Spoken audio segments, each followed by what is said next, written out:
जी अस्सलाम वालेकुम। आज हम एक ऐसी दुआ सीखेंगे।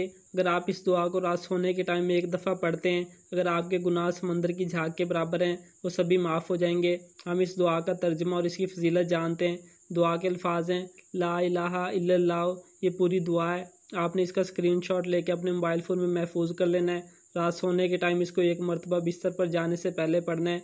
इसका तर्जुमा जानते हैं। तर्जुमा: अल्लाह के सिवा कोई माबूद नहीं, वो अकेला है, उसका कोई शरीक नहीं, उसी के लिए सारी बादशाहत है और उसी के लिए सारी तारीफ़ है और वो हर चीज़ पर कादिर है। अल्लाह की ज़ात पाक है और उसी के लिए सारी तारीफ़ें हैं। तमाम तारीफ़ें अल्लाह ही के लिए हैं।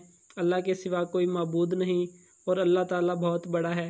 ये मुसन्नफ़ इब्न शैबा ये किताब का हवाला दिया हुआ है। इसका तर्जुमा था। अब इसकी फजीलत जानते हैं।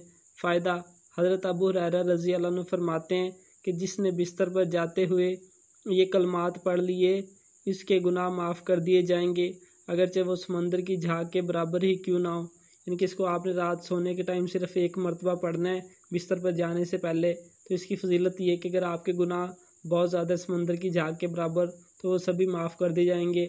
आपने इसको अपनी ज़िंदगी का मामूल बना लेना है।